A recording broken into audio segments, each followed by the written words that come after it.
So good morning. Welcome to ACSM, Cultivating Wisdom in Turbulent Times with Steve March. Allow me to say a few words about Steve. I won't read his whole resume, but I think what's relevant is that some of his own comments. He describes himself as deeply and personally committed to success, fulfillment, and well-being of his student coaching clients. He specializes in helping leaders and teams thrive in complex situations by applying their innate resourcefulness and creativity to resolve problems they face. Now, Steve brings a multifaceted background and loads of empathy to understand the true challenges that his client faces. Couple facts about Steve, 18 years as a professional coach with clients spanning dozens of industries, 20 plus years as a professional instructional designer and trainer. He's taught year-long programs in San Francisco, Chicago, Boston, Washington, DC, London, Singapore for 11 years. 17 years he was on the faculty of New Ventures West.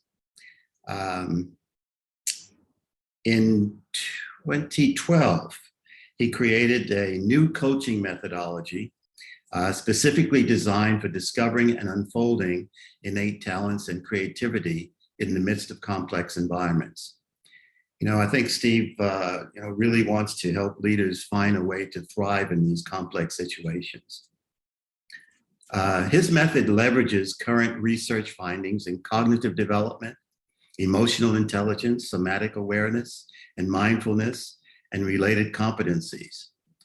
Now, I mentioned Alethea. He's taught Alethea courses in the US, UK, and Asia, and as both a self-development program and I think it was 2 years later from when he started, as a coach training program, with a goal of equipping coaches with the tools and support they need to help their clients thrive in today's complex and challenging world. So hopefully I didn't stumble too much over that, Steve. And allow me to introduce everyone to Steve March. Thanks, Mel. I've known Mel. I was trying to remember, how long have I known you, Mel? Oh, gosh. I think it's been... Single digits. 20 something. Yeah, it's a long time. It's a long time. So so thank you for the invitation, Mel. And thank you to all of you for being here. I always enjoy speaking to audiences and groups in Asia, having taught in Singapore for a while. And also my connection through my wife, who happens to be Chinese. So it's nice to be here. I'm in California right now.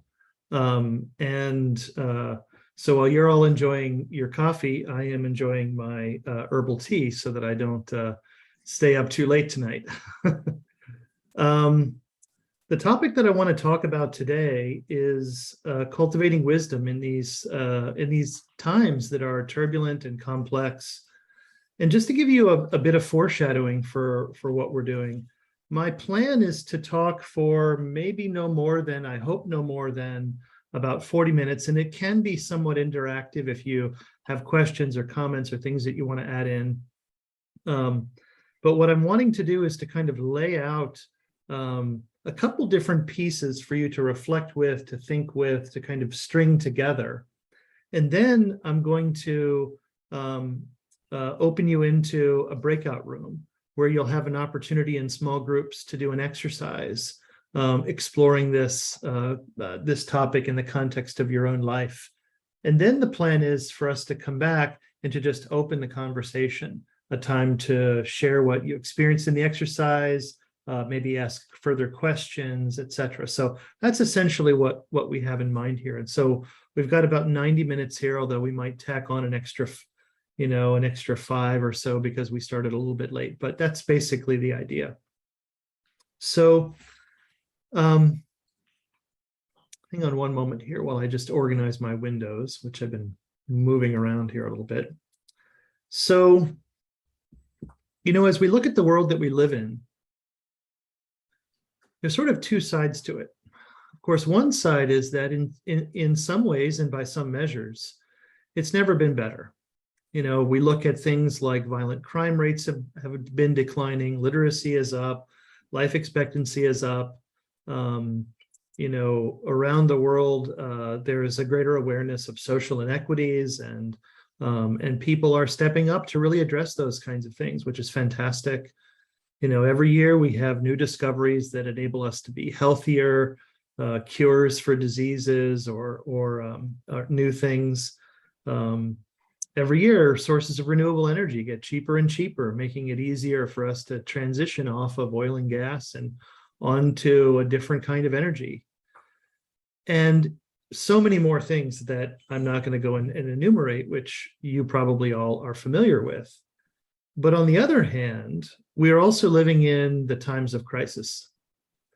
And some people are referring to it as a meta-crisis.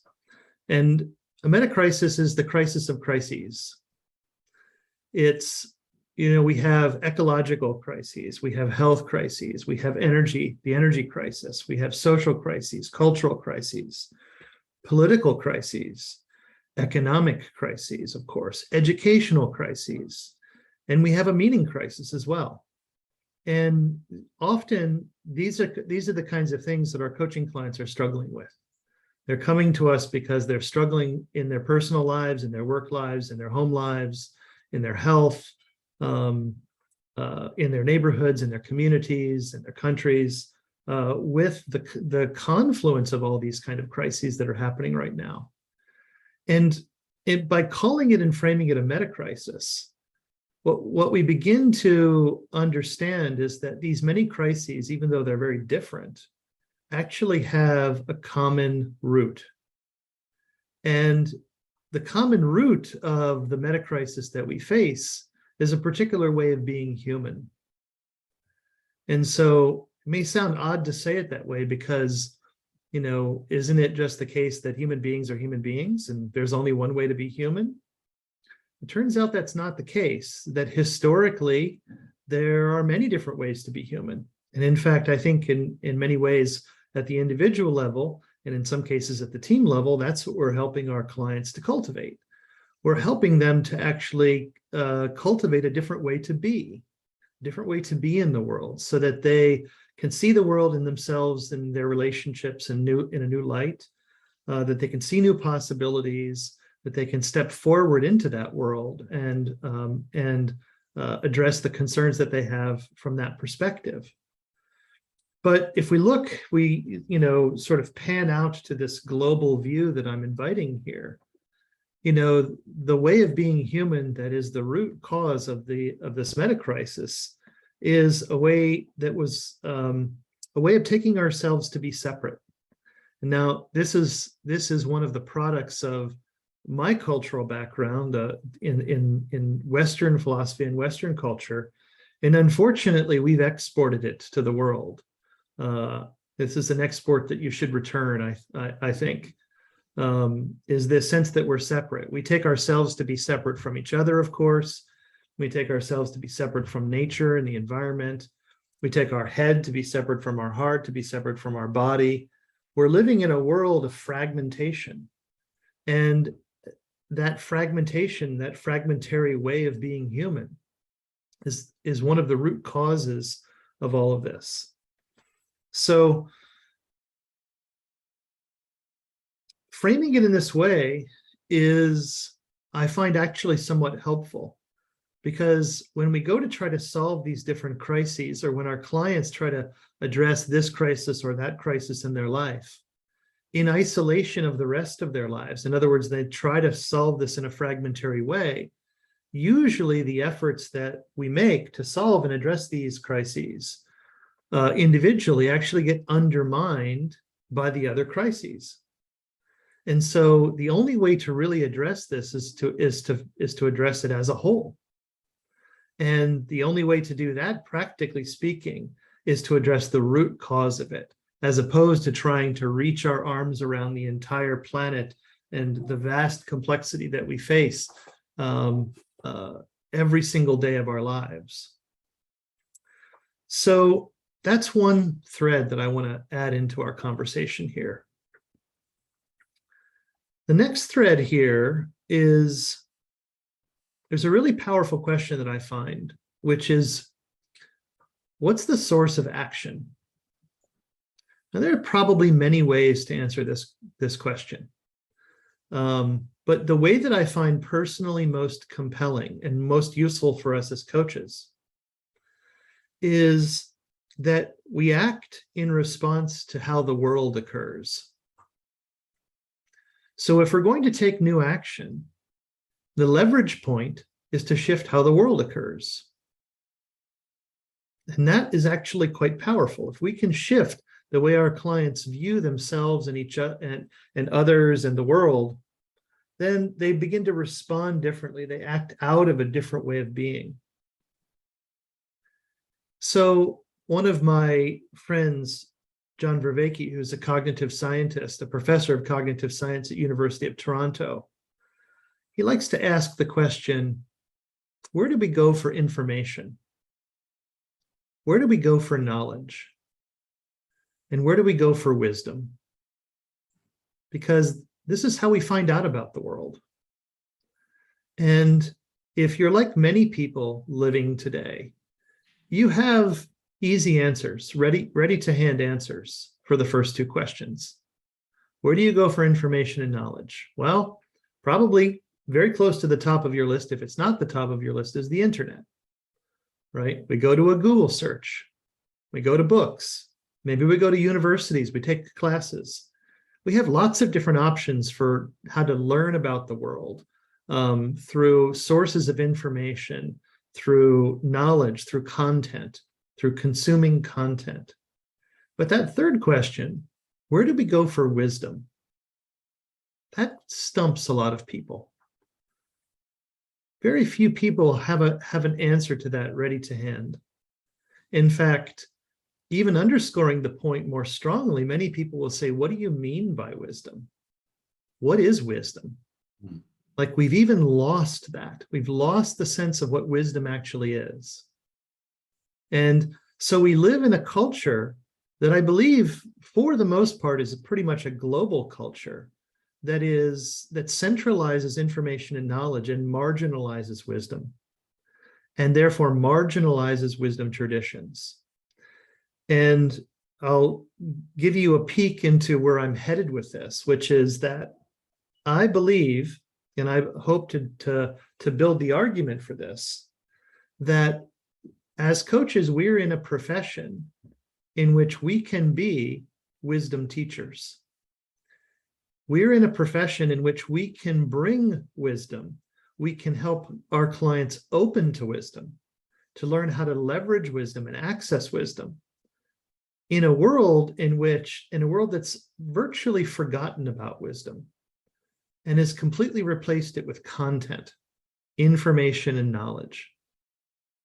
And so while the world marginalizes the traditional wisdom traditions very often, not completely, but very often, and doesn't invite those wisdom keepers or wisdom holders into places like the corporate world or the government world or the nonprofit or NGO world or various places that we get invited into. We get invited into these places, and we have an opportunity to actually bring wisdom into these places. And by bring wisdom, it's not so much bring content, that's just information and knowledge. It's bring practices and have ways of opening people to the wisdom that is self-arising in every moment. So let me add a little bit more into this.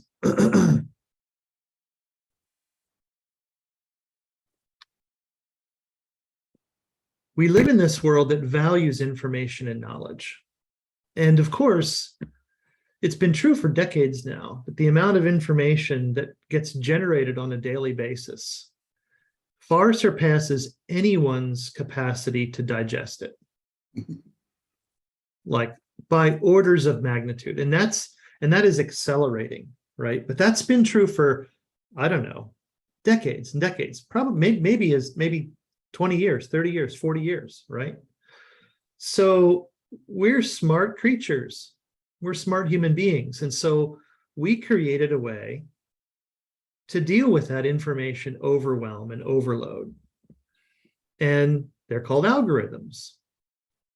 And so what happens is the algorithms sort through the data and they basically choose and pick what to present to us. They summarize or they selectively present some view of this data to us mere human beings that just can't deal with this amount of volume and overload.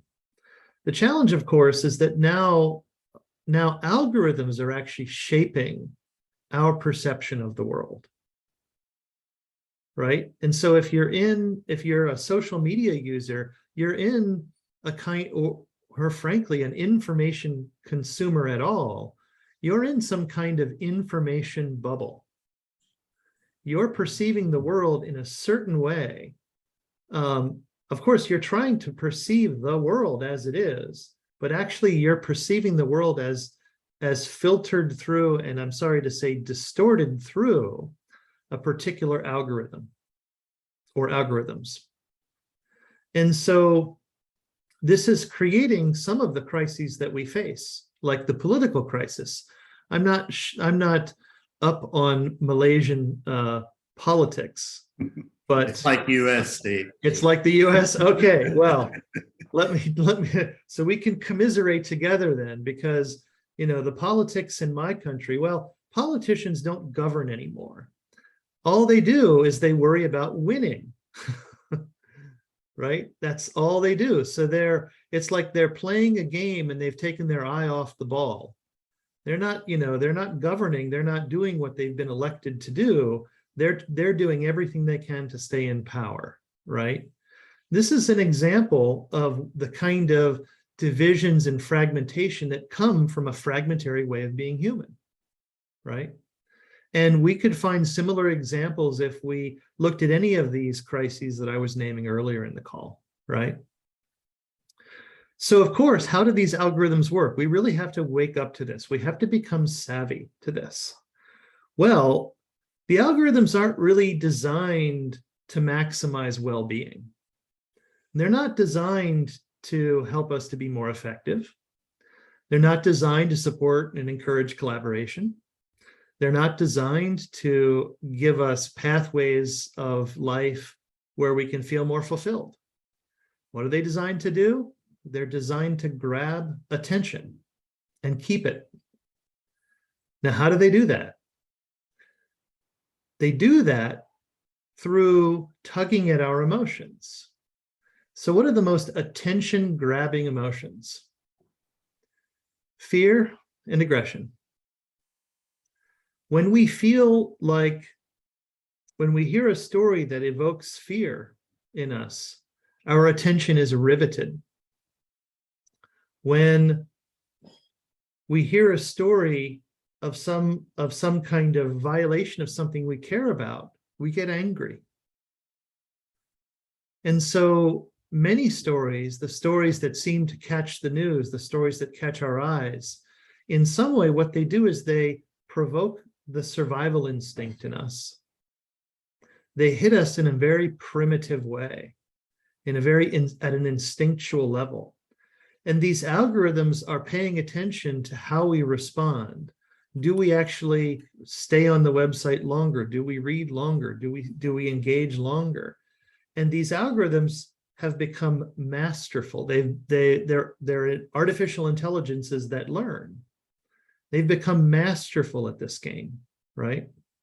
So this, in some sense, is what we're up against. We're not only up against a world that only values information and knowledge and has marginalized wisdom, but a world that is constantly pulling more and more and more in that direction of content, in the direction of being inside a kind of fragmentary worldview. So this naturally evokes extremism. One of the things that happens is that when we feel threatened, psychologically speaking, we tend to double down on our defenses. It's very natural. When we feel threatened, we get defensive, right? I remember listening to a radio story. This was probably 20 years ago. And they had done a study of the political effect of 9/11 here in my country. And they noticed that there was an increase in extremism and polarized politics after that event. And they recognized that what it was about that event was that it triggered the survival instinct in the collective psyche. And so naturally we got more defensive and more defensive in the extreme. And so there's a kind of loop that's feeding on itself here. So in these kind of polarized infospheres, one of the moods that gets evoked is a kind of righteous indignation. You know, we're right, we have the right view, you don't, you're wrong. Right? Continuing to feed that kind of polarization. And all of this is disconnecting us from the actual wisdom that we need to navigate the crises we face.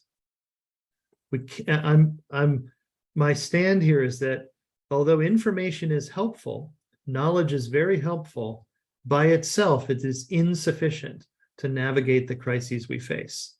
Whether we're speaking about it at the national or global level, whether we're speaking about it the organizational team level, whether we're speaking about it at the individual level, that the world that we live in is so complex that knowledge and information and gathering more knowledge and information is rarely going to be the solution. We actually need to access wisdom. So I want to start to explore what is wisdom. We seek out knowledge so as not to be ignorant, but we seek wisdom so as not to be foolish. And there's a lot of foolishness happening in the world. So first, I want to talk about foolishness. The dictionary definition of foolishness is something like lacking good sense and judgment. So it's foolish to act against your own survival. It's foolish to be self-sabotaging and self-terminating. Yet, if we play out the situation, what we can see is, on the larger scale, the cultures that we live in, if they continue in this direction without resolving the many crises we face, are self-terminating in a kind of way. On the individual level where we're working, we often find, and I suffer from this just as much as any other human being does, ways that we're self-sabotaging, right? Being self-sabotaging is foolish by this definition, right? So wisdom, we seek wisdom so as not to be foolish. So the very foolishness that we're suffering from, the foolishness that's the root of these many crises, whether we're talking at the individual level or the larger level, the collective level, is addressed, in fact, by cultivating wisdom, by having access to wisdom. So what is wisdom then? The simplest definition of wisdom that I've ever found is its insight in action. That there's a way in which we have an insight about what's true, about what's so, what's really going on, but that we put that insight into action. So it's a way the world shows up that we respond to. Remember the source of action.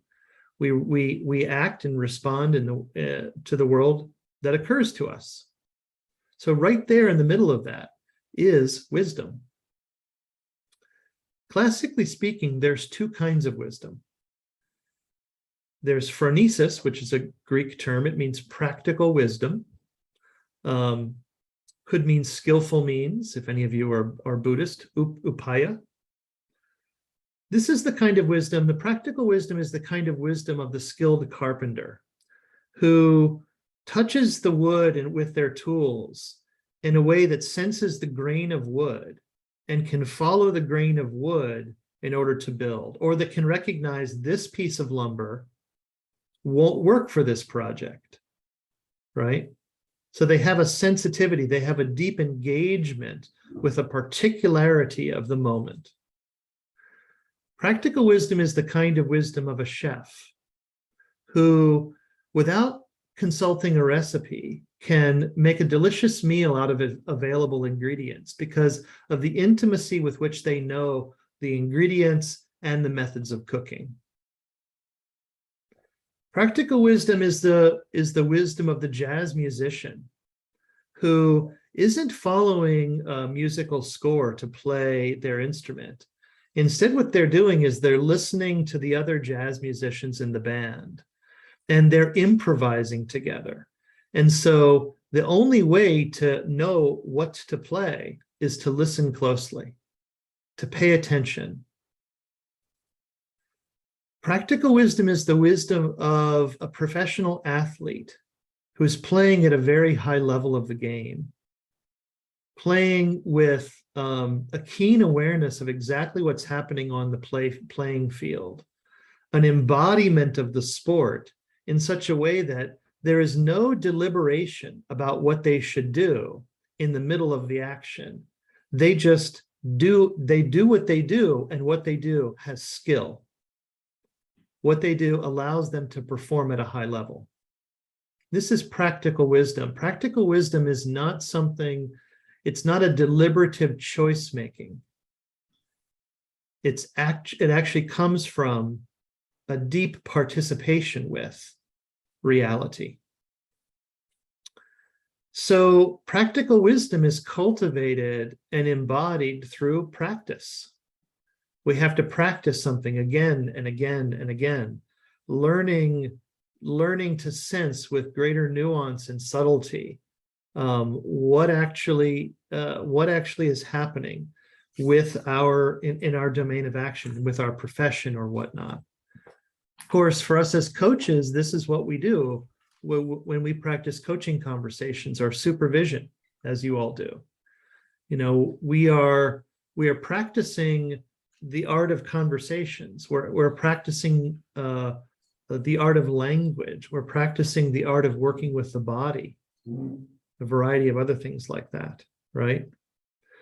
When you've cultivated practical wisdom and you're in the flow of it, you're in a flow state. And flow states are states that actually people seek out. We seek being in flow states. Flow states allow us to feel what it feels like to be involved and engaged with life in a way that expresses a kind of excellence, in a way that is both challenging and requires full presence and awareness, but at the same time is allowing us to creatively and in many cases express ourselves in novel ways. So practical wisdom, although it's cultivated through repeated practice, it's not a kind of unconscious habit. It's a conscious engagement with life. And this is actually one of the things that we can help our coaching clients to cultivate in their jobs, in their relationships, etc. The other kind of classical wisdom is called Sophia. Once again, another Greek term.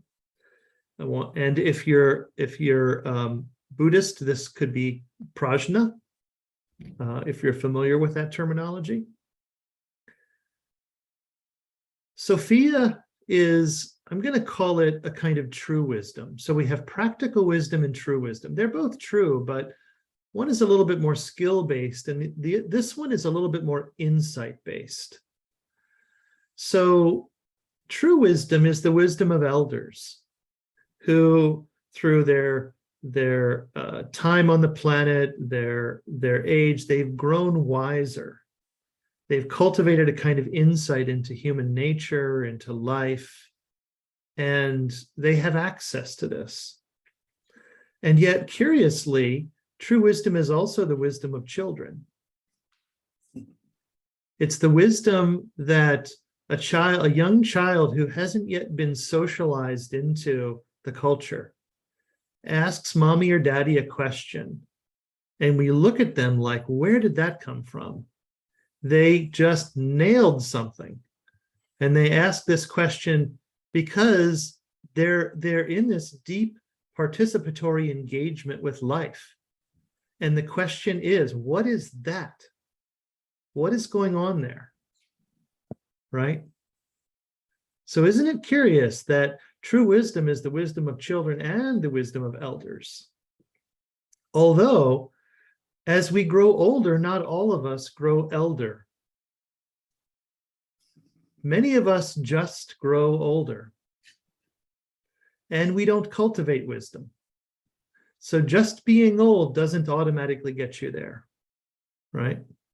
And in fact, in this day and age, where this sort of technological world that we live in, where as people grow older, very often they get marginalized, they get viewed as becoming more obsolete, which is actually a tremendous loss. And this just kind of underscores the way in which our culture is cutting, we're cutting ourselves off from access to wisdom. We don't listen to children because they're children. And we don't listen to our elders because they're older. We look at them as being obsolete. And it's true, many of them do struggle with the technology. I mean, I'm only 53, but and by the way, my first career was in computer science. And I even struggle with the technology these days, right? It's hard to keep up with it all. So Sophia, or true wisdom, is the wisdom of the sage. The wisdom of someone who has taken up a life of contemplation. Someone who has perhaps become a spiritual teacher or a philosopher. And essentially what they've been doing in their contemplations is that they've been inquiring into the nature of what it is to be human, inquiring into the nature of relationships, the nature of the body, and in many ways doing everything they can to open themselves to the world, not to actually close down to the world, not to just experience a world through an information bubble. So this kind of wisdom, this true wisdom, is only available in the immediacy of the present moment. You can't find this kind of wisdom written down. You can't get this kind of true wisdom on the end of a Google search. What you get is content. What you get is information. What you get is knowledge. Now, it's true that sometimes true wisdom does get written down. In fact, there are, hundreds and hundreds of wise aphorisms that get passed down in many different cultures. And the source of those wise aphorisms is usually true wisdom. Someone is experiencing something in the moment, and wisdom arose in their experience of that, and they wrote it down. And once in a while, someone can read that, and I'm sure we've all had this happen to us. We read something like that, and we think, gosh, this is exactly the thing I needed to read today, because it turned out to be wisdom for us on that day as well. But we could have read the same thing a year before, or a week before, or a day before, and it wasn't wise. So even when we read something and it puts us back into contact with wisdom, that wisdom arises in the immediacy of the present moment. That's the only place we can access this kind of wisdom. So this wisdom is actually self-arising. True wisdom is self-arising and self-occurring. It's available right here. All you have to do is pay attention. Pay attention to this world. But very often it's blocked.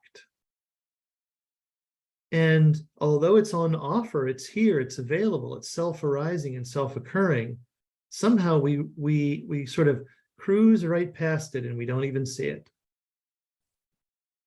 Right? We're busy. We're constantly trying with good intentions to fix things and improve things and manipulate things and enhance things. And in fact, we really don't let things ever really arise, because the second it comes into our awareness, we're already messing with it. We're already trying to improve it.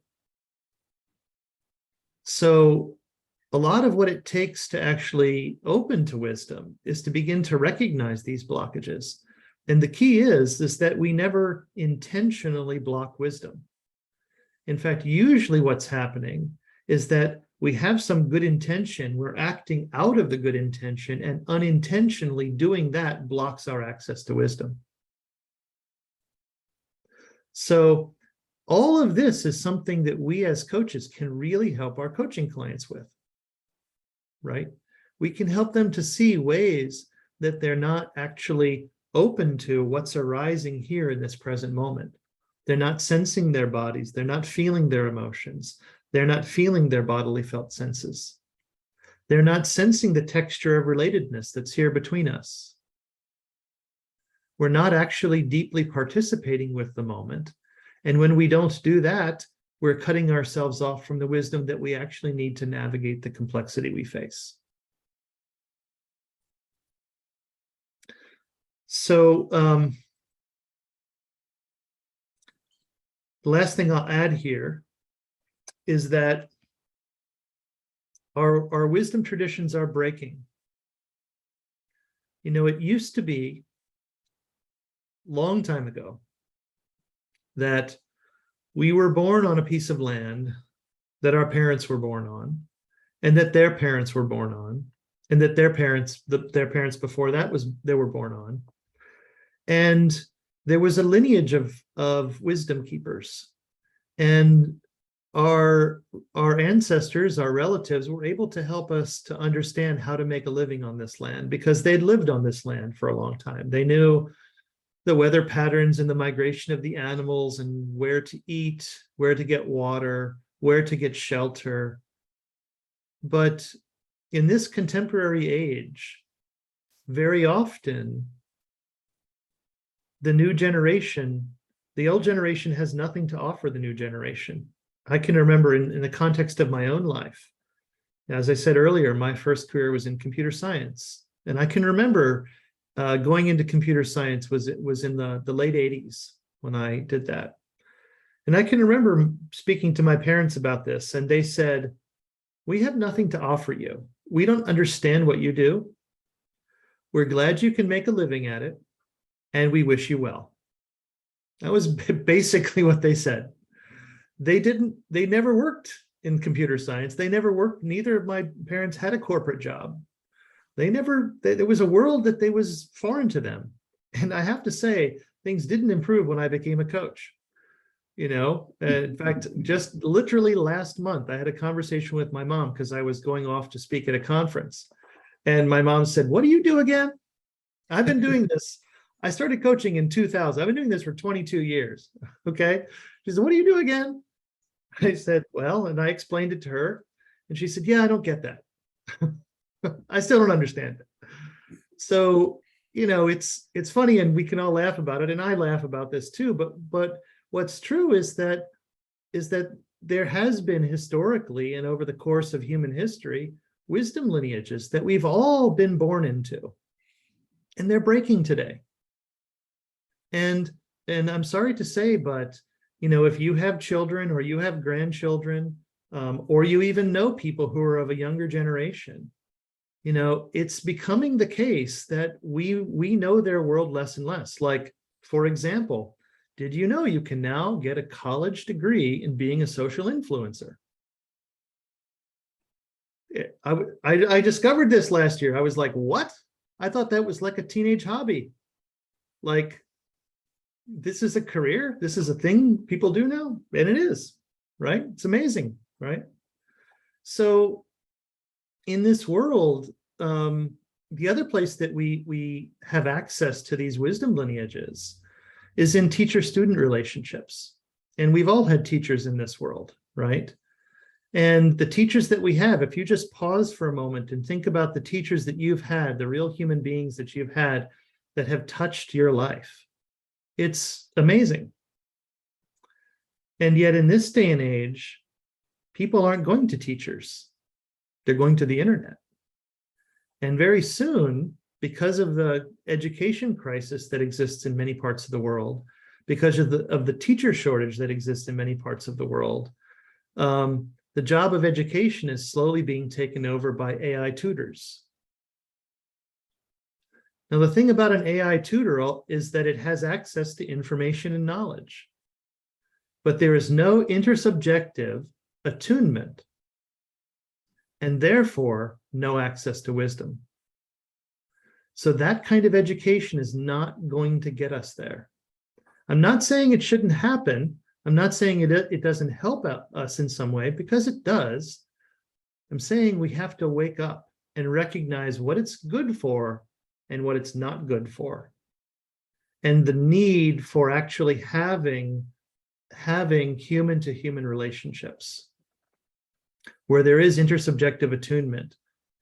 And this is where I think coaching comes in. As I said earlier in the call, as coaches, we're invited into the corporate world. We're invited into basically every part of life.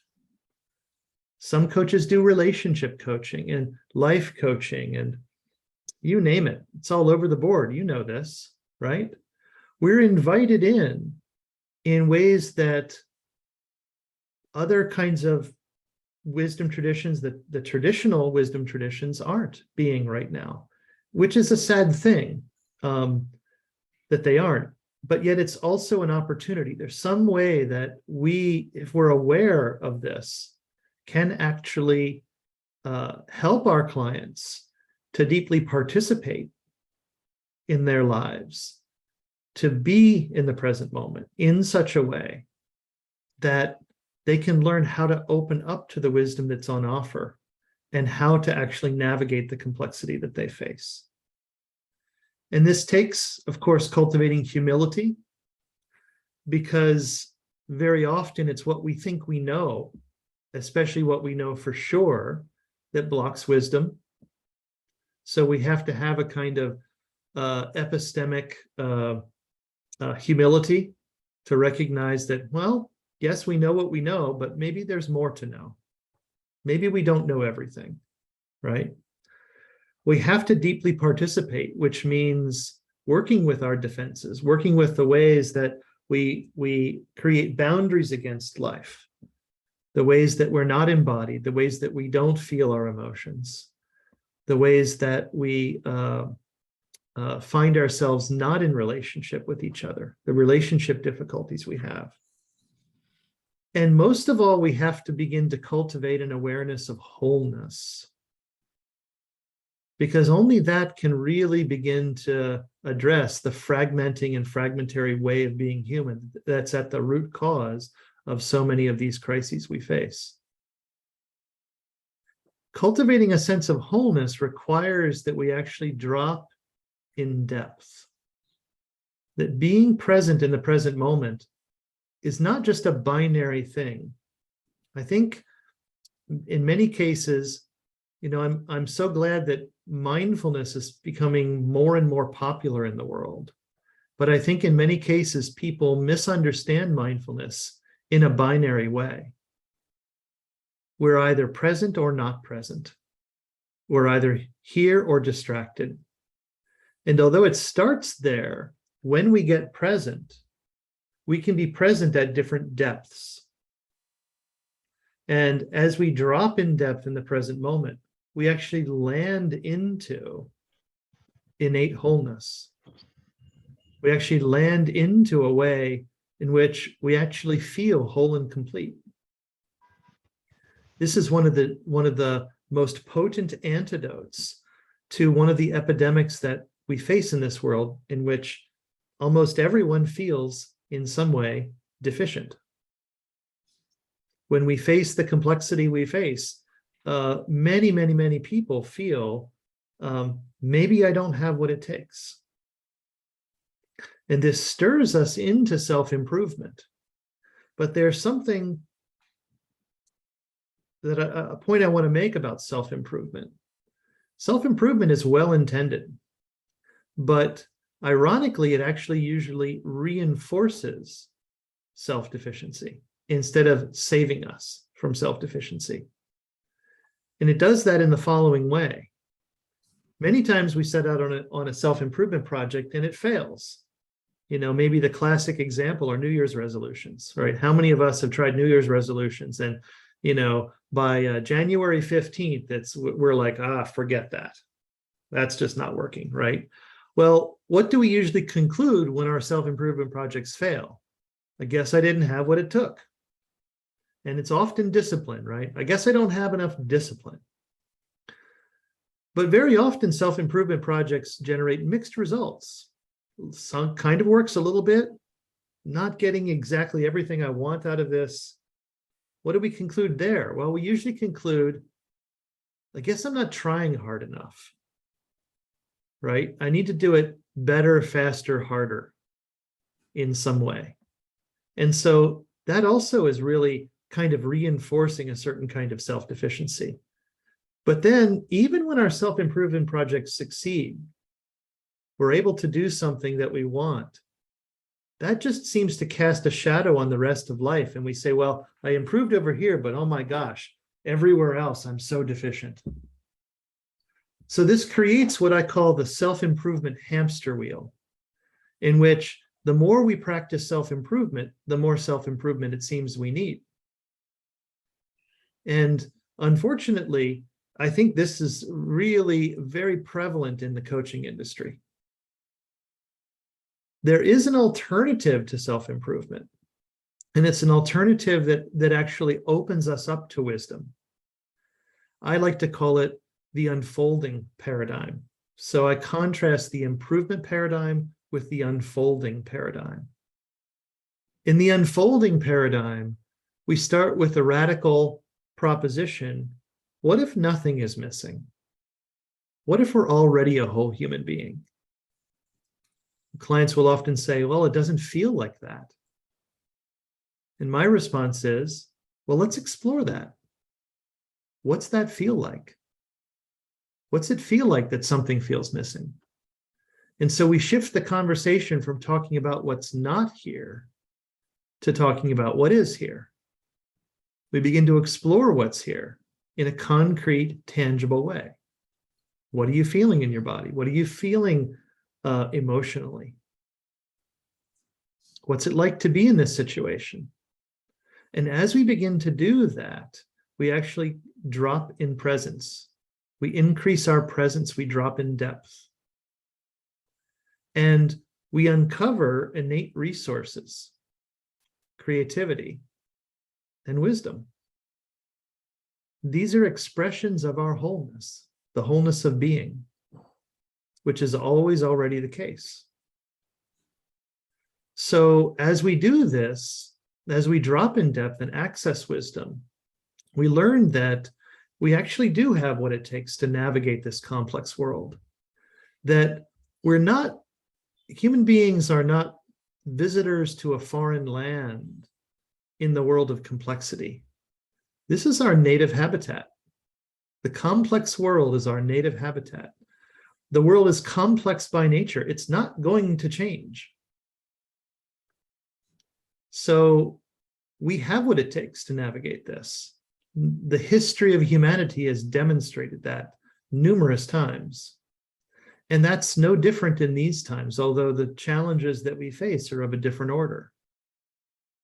So that is what I'd like to leave you with here, is a recognition of the kind of intervention that we as coaches can make to actually make a significant difference for our clients in this world. And we can become wisdom teachers and wisdom openers, or whatever you'd like to call us. We can help our clients deepen in their presence and actually open to the wisdom that they need to navigate the complexity they face.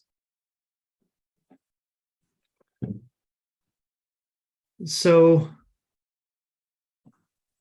let's see, how are we doing on time here? Okay. What I'd love to do is to just give you an opportunity to go into breakout rooms and to do a special kind of exercise. And then let's come back and do a little bit of debrief. Is everybody okay with that?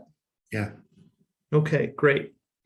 So here's the kind of exercise. I'm going to set up in a moment here groups, and I'm going to try to set them up in groups of 3 and 4, okay?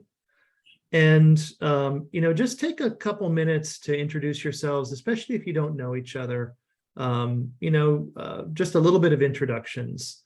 And decide who's going to keep time, because you're going to have to keep time. Someone's going to have to keep time for this. And bestow that person with the power of interruption. Like if it's time to end the exercise, that person can say, hey, it's time to end, we need to go forward, right? So just everybody give them that power. You have that power, okay? And what we're going to do, this is called a repeating question exercise. And so there's going to be a question that the group is going to answer. And the way you're going to do it is one person is going to give their answer, and then the next person is going to give their answer, and then the next person is going to give their answer. And then it comes back to the original person, which they give another answer. And so you have to decide kind of like who's after who, how are we sitting in our virtual circle? And what you want to do is to give pithy answers, like a sentence, not a paragraph, and try to go around the circle as many times as you can in 5 minutes, so that you as a group deepen in your inquiry. And when other people are answering the question, listen to their answer and think and feel into, is what they're saying also true for me? Sometimes it is. So their answer can deepen your inquiry. But sometimes you say, that's not true for me. But when you say that, you might realize what is true for you. So even if it's not true, it deepens your inquiry. So the idea is to be spontaneous in your answers, to not be deliberative, reflective, to just see what comes up when your turn comes around. Spit out your answer. You might even be surprised by what comes out of your mouth, right? So go around and around and around. At the end of 5 minutes, someone can read the next question, and the exercise will begin again. I recommend you reverse the direction that you go around the circle, just to mix things up, just to make it fun, okay? I'm going to put these questions in the chat right now so that you have them in the breakout room. As soon as I find the chat, there it is.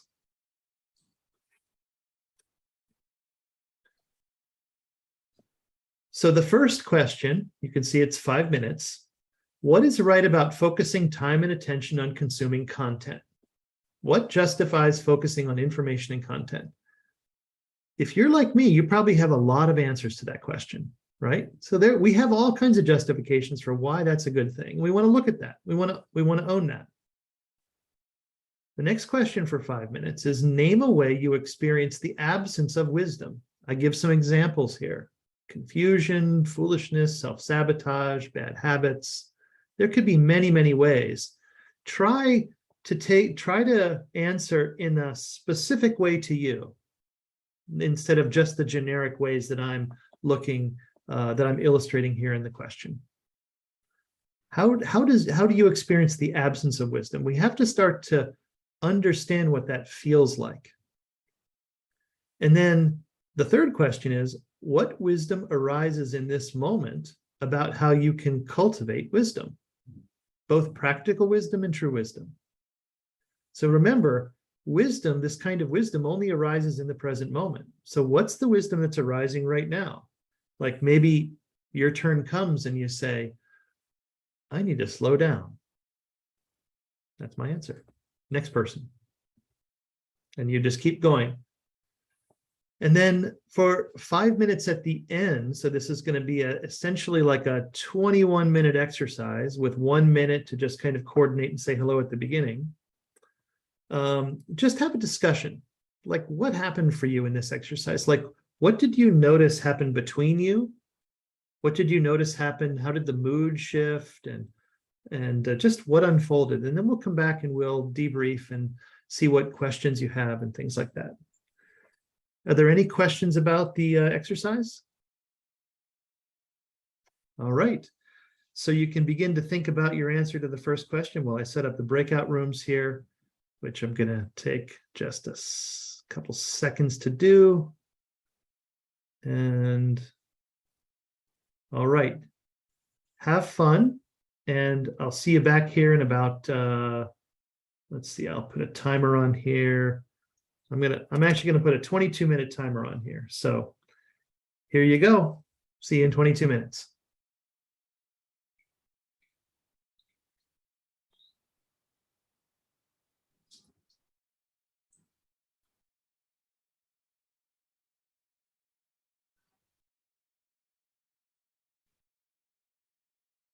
Here.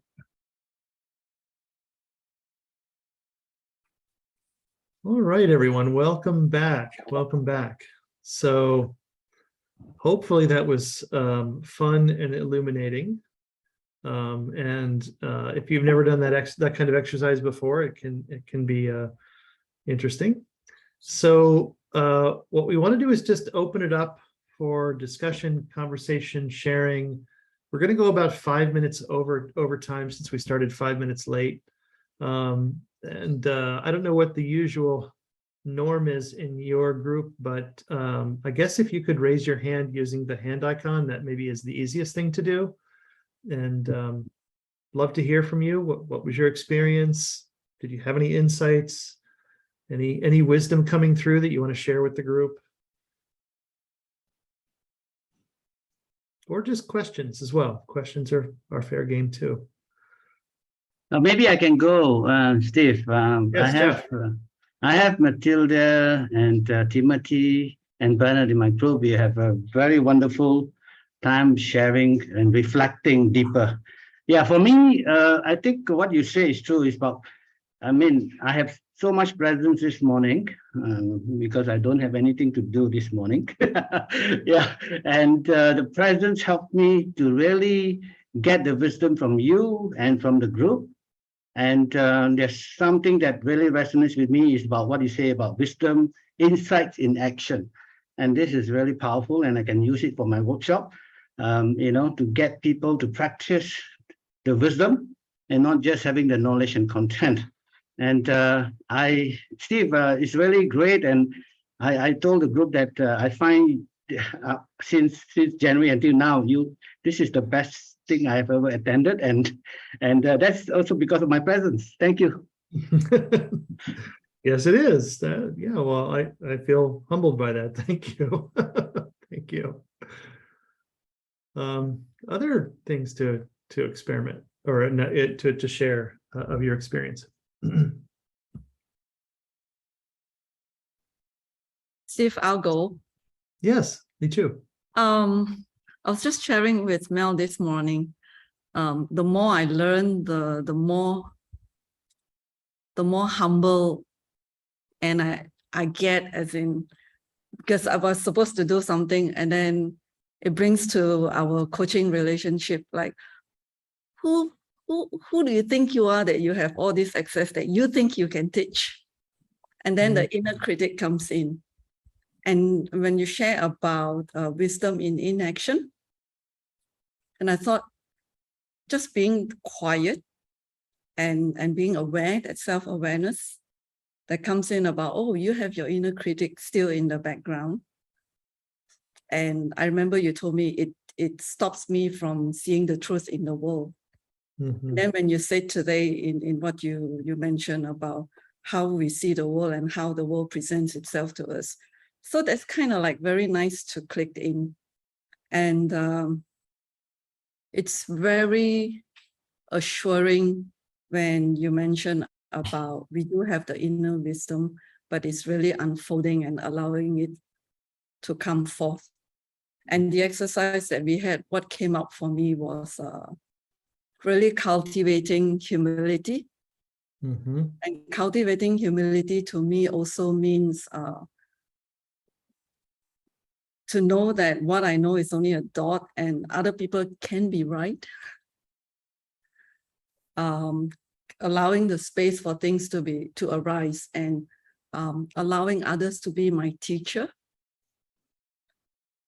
What I And as we answer the question, what unfolded for me was really my quest for a certain kind of fulfillment. Steve, I'm not sure. It's almost like there's some kind of thirst that I'm trying to quench. So that's what that is arising for me. So now it's going away with the question, what thirst am I trying to quench? Or if you'll allow me, I think another invitation that can open you to wisdom is, what does the thirst feel like? How is it actually here? What happens when you actually just allow it to be here in the way that it is here?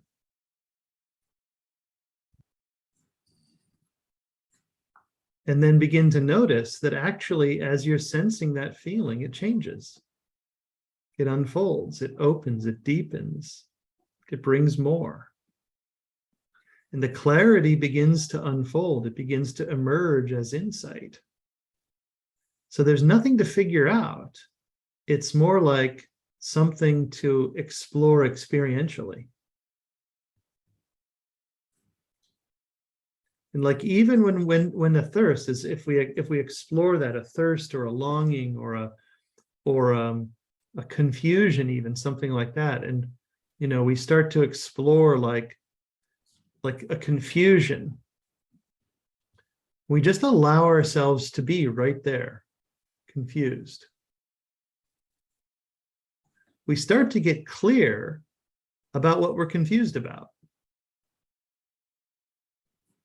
And so confusion is often a state of the lack of clarity, except that we can get clear about what we're confused about, which is clarity. And so by working with exactly what's here, even the absence of something, it actually transmutes into the presence of something. Something begins to unfold, something begins to move. So that's the thing. It's like all of us are sitting with some sense of something not here that we want in us, in our lives, in our relationships, right? Something not here. What's that actually feel like? Like, that's the thing we don't do. We don't feel it because we're too busy trying to go get it. Like, we feel this inner emptiness and we think, what can I get to stuff in the hole so I don't have to feel it? Yeah. Right? Yeah. We do the shopping thing, we get new relationships, we get a new job, right? We're constantly doing that. What if we actually feel the whole? Seems counterintuitive, except that's the affordance to wisdom. Right? So anyway, that's my invitation. You can play with it. Thank you. Just play with it. Yeah. Yeah. Like, there's this thirst. What's that feel like? How's it feel in your body? Does it come with emotions? Does it, what does it stir in your mind? Like, what does it actually feel like? And the key here, I'll give you one more tip. This is for all of you. When you're doing this kind of exploration, make sure you're breathing. Because a lot of times when we do this kind of thing, and I've noticed this with so many of my clients over the years, is that we try to get clear about something, we try to feel something, then we say, wait a second, I've got to still everything.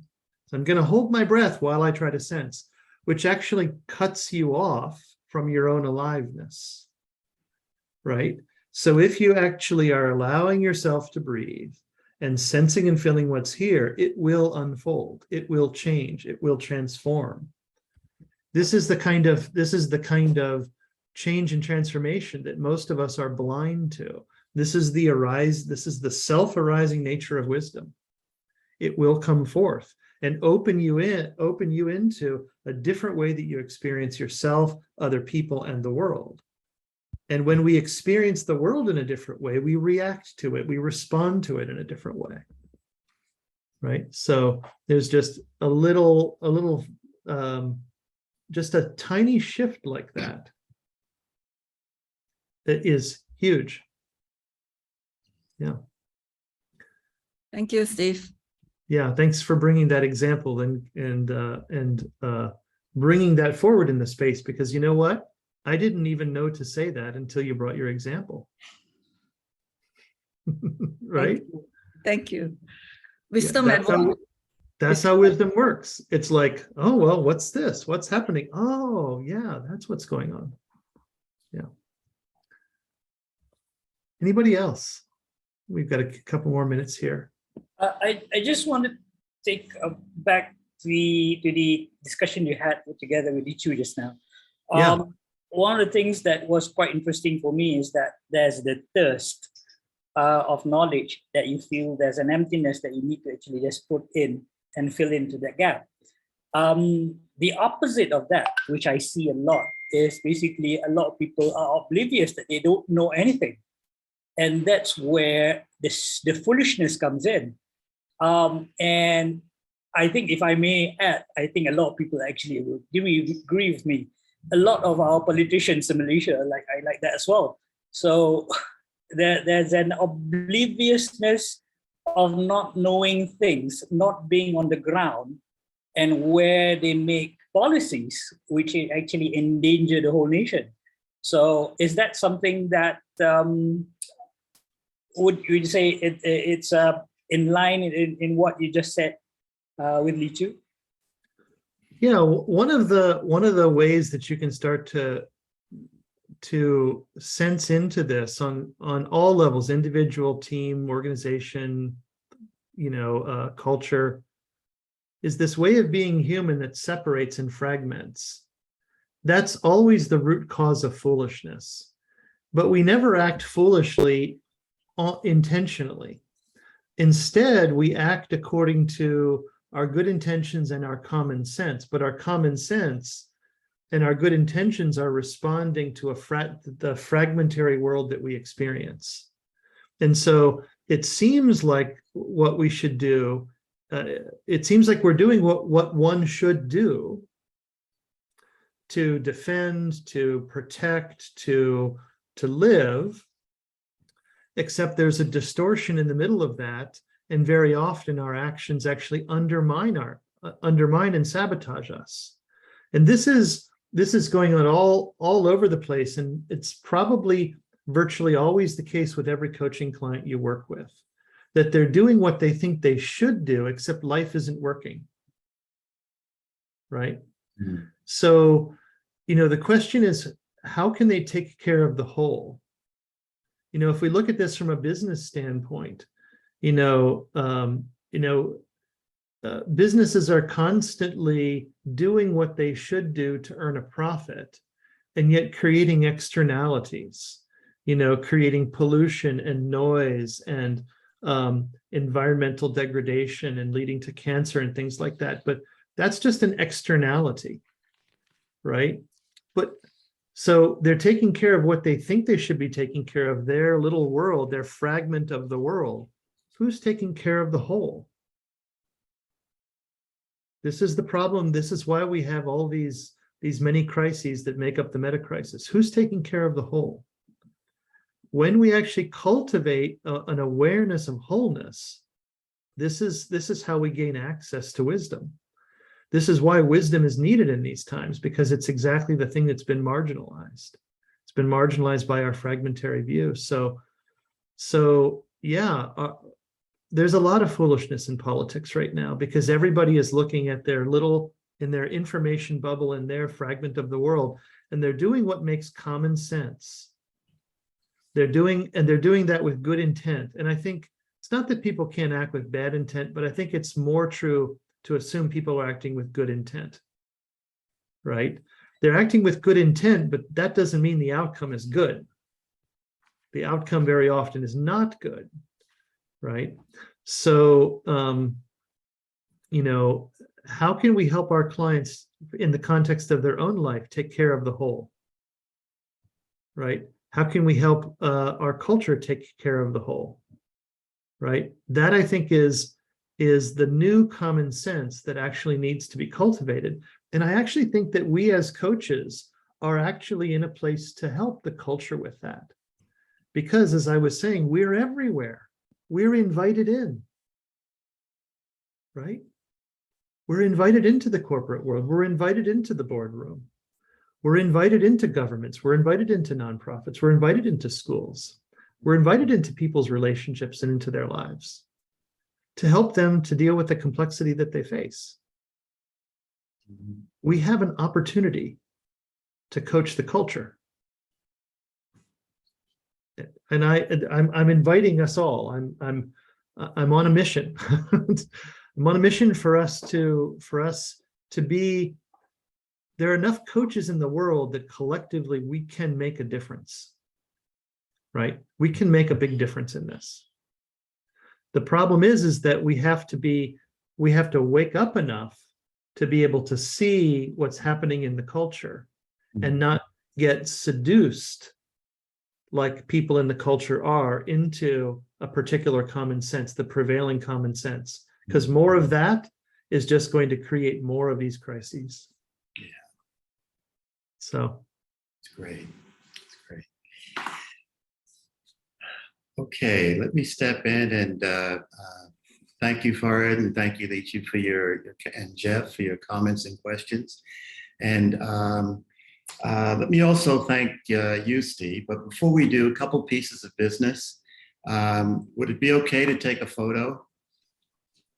Is that right? That's okay with me, yeah. So I think all I have to do is do. No, that didn't work.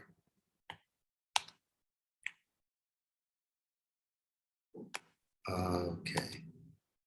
Lichu, what buttons do I press to take? Why don't you take the photo? You know how to do it better than me. Okay, everyone. 3, 2, 1, camera. Right. Okay. Let me just double check. Do one more, back up. Okay. Mafruha, you are. Yeah, she can't right now. Okay, all right, ready? 3, 2, 1, camera. Okay, thank you. Thank you. I want to mention that our next coaching supervision will be November 15th. That'll also be online. We have a very special person coming. You'll hear about that soon. So tell your friends and other members, make sure that they know about it. And lastly, Steve, we are honored. Thank you so very much. You know, it's one of these things. Remember when we used to do trainings and we had feedback reports? Remember those? You know, and everybody used to give feedback. So this would be, you know, 1 out of 5, 5s all across. So thank you so much. Okay. If any of you are interested, feel free to join my mailing list, and Okay. would love to stay in contact. And if you want to reach out, please do. Yes, thank you. Thank you for the invitation. And Thank you, I'd Steve. like to also extend the invitation to come back again. Okay, and be with us, and maybe even more of us. Okay, so with that, thanks everyone, and appreciate your participation, and you know, sign up and show up. So that's great. Okay, and we'll see you all very soon. Lochi, who's our president, want to thank you for making sure all of this happens. Okay, so have a great day. Be safe, be well, and we'll see all of you soon. Okay, Bye, thank everyone. you. Thank you, Steve. Dave, thank you. Yeah. Steve, you mentioned you once was in Singapore doing that. Is it the ontological Venture West? I remember. Yes. Yep. That's right. They are one of the earliest coaching schools. Yeah. Yep. Yeah. I was the lead faculty for the first class. Actually, the first okay. 2 classes. Yeah. Right. Yeah. Yeah. Steve. Okay. Steve was my facilitator. Yeah. I'm so okay. privileged and blessed. Yeah. Have they changed the name of the course or something like that? No, the ontological program you may be referring to is different. Newfield. Yeah, it's the other one. It's Yeah. Newfield. This one is another one. Yeah. Venture West. Yeah. Right. Yeah. Okay. All right. Thank Have you. a good day. Okay. Thank you, Mel. Thank you, Steve. Thank you, Steve. Bye-bye. Good night, Steve. Bye. Good Night. evening. Have a good Bye-bye. night. Bye-bye. So we're just good morning, right?